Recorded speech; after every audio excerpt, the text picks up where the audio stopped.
Thank you. So, how many of you in this room have had to deal with fear at some point in your life? Everybody's hand should be up. How many of you would like to know how to fall in love with fear in order to marry success? Raise your hands up high. Everybody should have their... Yay. So, I feel very blessed. I'm my own boss. I get to travel a lot for business. I take people to Italy, which is amazing. I grew up in Sicily, so I'm so passionate about that island. And I get to host these amazing dinners with amazing and extraordinary people. And many, many times I have people tell me, you know, when I make it, I just can't wait to make it, whatever that means, so that my life can be easy breezy. That, you know, there's this belief that once you make it, again, whatever that means, that there are no fears and things just come to you magically. But I'm here to say something else, because it's not been my experience. When I first started, I had tons and tons of fears. I was like, I'm not talented enough, I'm not good enough, who's gonna listen to me? And so I had a lot of fears around money and charging. And I remember going up to my therapist at the time and being very excited. I was very excited. And I told her, I'm gonna charge $50 per session. And my sessions are 2 hours, so that's, you know, for those of you who can't do the math, that's $25 an hour. And I remember I was really excited, $50 a session. And I remember her face. She looked at me, she's the sweetest lady ever.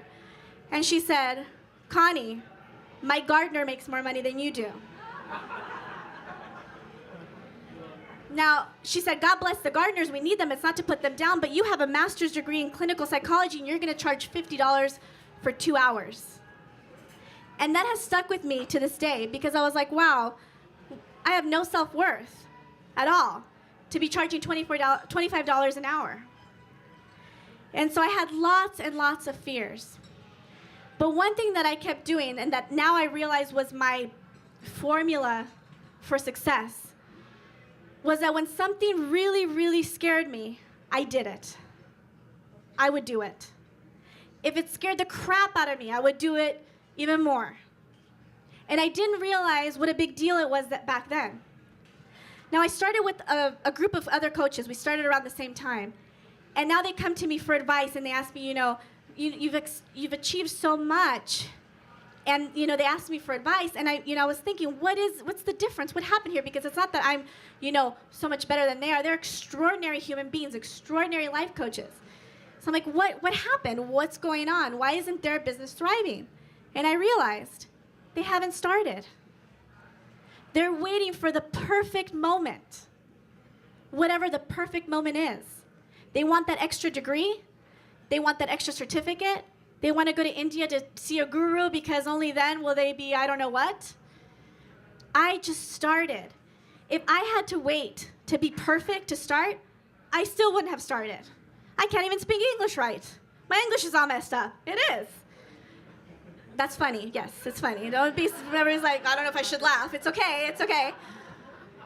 You know, I grew up in Sicily, so when, you know, my brain was developing language, and all of a sudden it's like, another language, and so anyway, it's all good. Thanks, Mom. No, just kidding. I'm just kidding. No, I'd rather speak 3 languages fluently than just one. But the thing is, here I am, an international speaker, and my English isn't perfect. But that's not the point. I'm not here to speak about the English language. I am here because I have a message. I am passionate. I am so, so passionate about my message. And people will feel that. That's all I care. If I, you know, stutter, if I don't say the words correctly, I don't care. And if somebody cares, then they're not the client for me. They're not. There is no perfect moment to start. Jesse Corin from Thrive asked a brilliant question. You guys might remember this. What makes you angry? What makes you angry? And there are tons of things that make me angry. Starvation, orphan children, hence see mama, abuse, lots of things make me angry. But another thing that makes me angry is that 80% of the world is working at a 9-to-5 that they dislike. 80% of the world. And why? Because we're taught that we should go to school, get good grades, get that great job, that white picket fence, the 2.5 kids, and the dog. And then we realize we're so unhappy and we don't understand why we're so unhappy. Success to me does not equate money. I don't see somebody who has a lot of money automatically assume, oh wow, they're just very successful. That's not what it is for me. For me, success is going to sleep at night, every night, knowing that I am living my life's purpose, that I am serving, that I love, and that I give love, and that I'm doing so much to help the world. Marianne Williamson said something brilliant. How many of you guys know Marianne Williamson? Of course.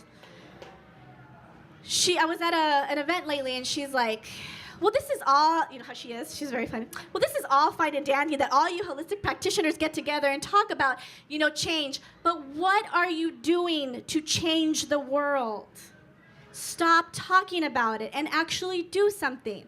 And that was very powerful to me.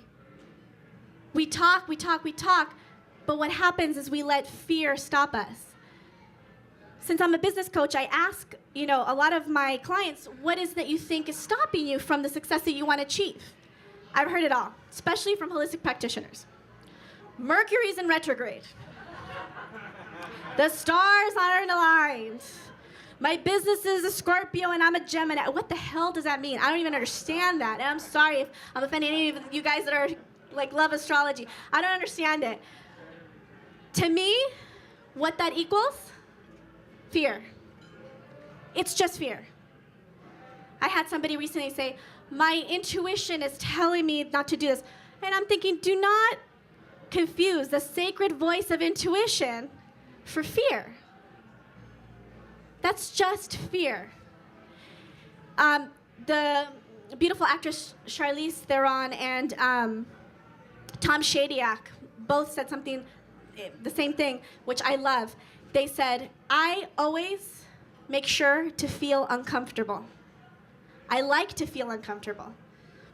Once I get comfortable is when I start to worry, and I know something has to shift in my life. Because the truth is, when we're uncomfortable, when there's fear involved, that's there to stretch us. It's there to change us. It's good. It's not bad. So what I am here to say, a lot of people are like, get rid of fear. Sorry, it's here to stay. Get to know fear. Talk to your fear. Make it into a person. Talk to it. Don't make it into a monster that's in your closet hiding and doesn't allow you to do what you're meant to do. I have lots of fears. I shared this last year with you guys. Creating this event, is scary. Very. You have to pay a lot of money, and I don't even know if anybody's going to show up, except my mom. I know my mom's going to show up. So that's my husband and my daughter, maybe, but that's it. There are fears constantly, but I know that I have to do it. I just do it, and I trust, and I go from there. And because I didn't listen to my fear, I created this tonight. And I do so many other things that are really, really, really scaring me, and they push me. To me, it's simple. We are here to serve. We are here to give. We all have unique talents and abilities.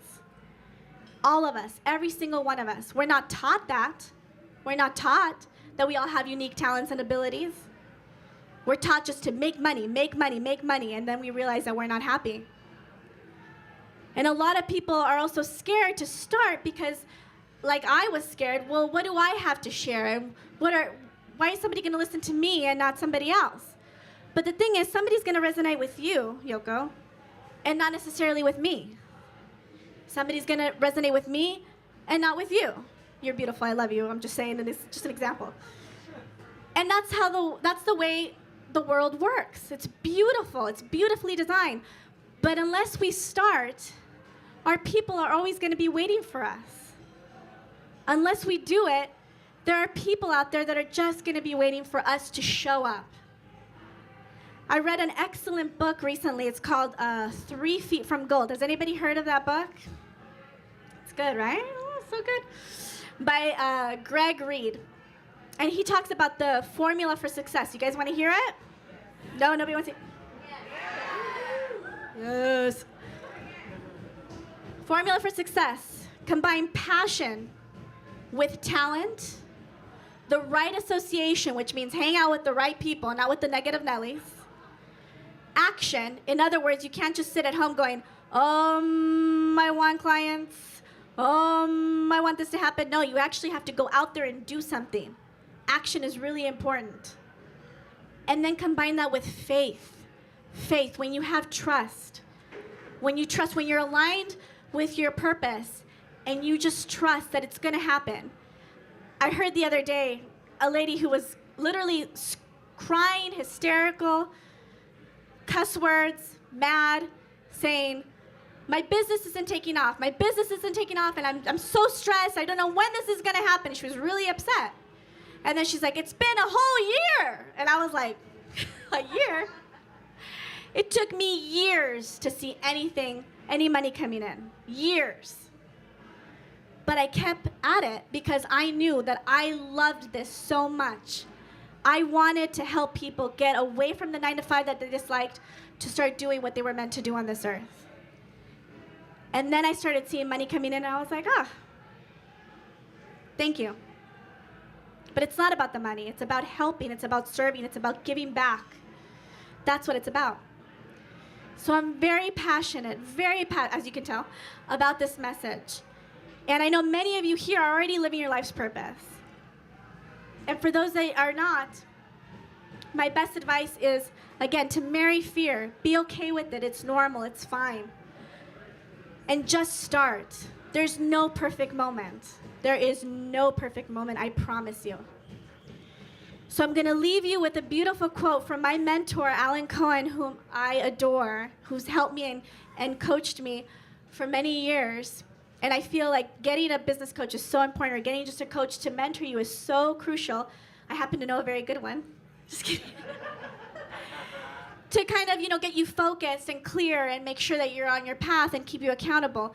My mentor, Alan Cohen, is amazing, and he always says, you cannot do what you were meant to do by continuing to do what you were not meant to do. Thank you so much. I love you all. Thank you so much.